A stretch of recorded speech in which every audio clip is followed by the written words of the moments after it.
Alright guys, welcome back. And we're sitting in our kayak on the ground, and I want you guys to take this to heart. This is what you call the sit-in test with a sit and fit.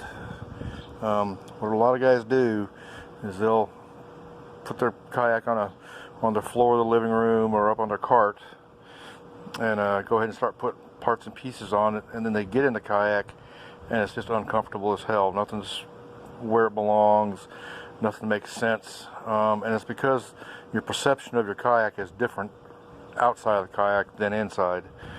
So here we are. I've got my seat in. We've got plenty of leg room in this kayak. Really happy with that. As planned, I'll be able to put my fish finder right here, so I don't have to hardly bend over at all to touch it. I can put my rod holders right here. Last time they were up farther and I had to lean forward. I can put them right there. My controls can go right here, and my steering can go right there. And that's the critical things. And then we'll deal with the anchor trolley and the lights and all that kind of garbage later on, but they don't really require me doing a sit and fit. But typically, if I hadn't done this, I would have put my rod holders back up there, and you know, they'd have been within reach, but with some effort, and I would probably have had my fish finder a little too close. So this way, I'll have the screen right there, and also, what I like about this kayak, I can cross my legs with no problems in this kayak. And I like that position. It's just a lot easier on my back. And I'm sitting up nice and high.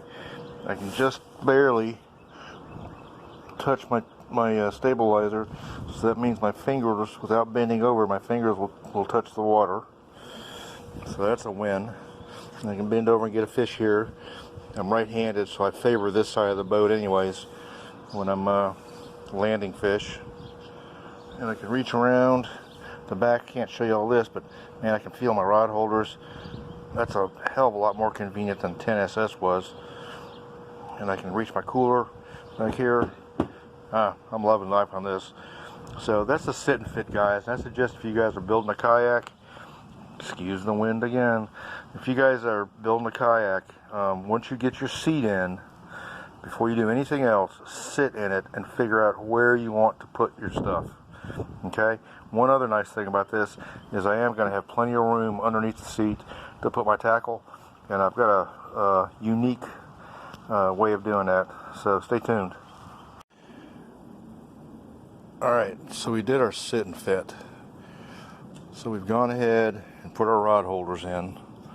These are perfect arm's length for my seat. I don't need to bend forward to get to those. I've got my sonar unit in from the other boat. It's a Lowrance. I honestly prefer the Garmin's, but I've got this in stock. It came off the other boat, so we're going to use it. This area right here is where the old drink holder was. So what I did, I took a piece of 1/4-inch HDPE and just cut it to cover that, screwed it down, and mounted the fish finder to it. And I used 1/4-inch because this has got a bit of a curve to it, so I was able to contour that with it. Okay. Moving back, got my switch panel in. After the sit and fit, that's exactly where I want it. So I've got my throttle, my lights, my bilge pumps, all that's there. None of this is wired in yet. And I went ahead and roughed in the motor. The motor came off the old 10SS. So I've got my engine plate, it's 3H HDPE, and the top plate, and then the motor. And we're going to go ahead and cut these horns off right here. On the old boat, it curved up a little bit, so you can see that gap in there probably. So I'm just going to cut those horns off. We don't need those anymore. And then we'll go back. We got 2 more of these tie downs to go in. So all of this will be bolted in. Right now it's just got screws in it set while I'm working on it. So it'll all be bolted in. And to bolt it in, I'm going to have to put a hole back here. So I'll go ahead and buy a hatch. I'll spring for the hatch, 20 bucks, whatever they are. And that way I can reach in there and put a bolt through the top with a washer and lock nut on the bottom. So everything will be bolted together. okay? And we'll show you pictures of that when we're done with that. So that's the rough out on that. Spars are all aligned correctly. Everything's aligned correctly. Cooler sitting in here with our solar panel. And one thing I didn't do was I'm not going to put a hatch up here, up in front, a hatch cover. I'm just moving away from that. I don't need that up there, but I am going to drill a hole here and get my hand in so I can do some wiring in here.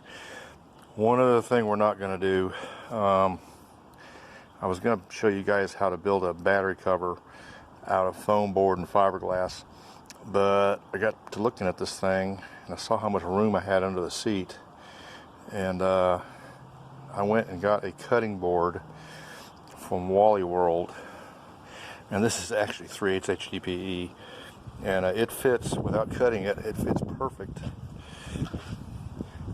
under the seat. And I have got about 5 inches vertical, so I can double stack my boxes under this, so easy access for my tackle, and it leaves a bunch of room underneath it as sort of sort of a junk drawer kind of place. So what I'll do, I'll put some foam under there and dress that out a little bit.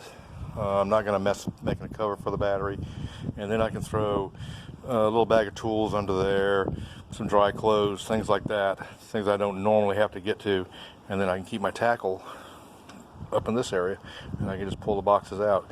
The only thing I've got left to do is you can see I've got my old prototype steering on this.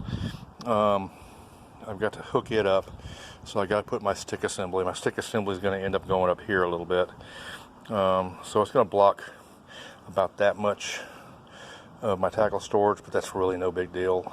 So stick assembly will go here, and then we'll clean that up, put a black cover over it and clean it up, make that look nice. And the old plug, the old hall plug, which is here, we'll end up putting our wiring into there. So that'll take care of that. And then we need to put a plug underneath it on the keel, and on this particular boat we're going to put it on the side instead of here, because this has got such a curve to it. As I tilt the boat up and back and forth, pretty much no matter where I put a plug on this, it's gonna scrub the plug off. So until I get it all the way up here, and then it doesn't do me any good. So we're gonna put the plug on the side right there, and that way I don't have to empty this boat out and flip it over every time I want to get water out of it. So what we've got left to do is put the battery in for the sonar unit. Got to put the bilge pump in and do some wiring, and that is about it, guys. A little bit of detail work.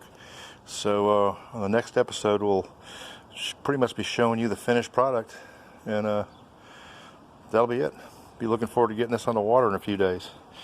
All right, boys and girls, see you later. Bye.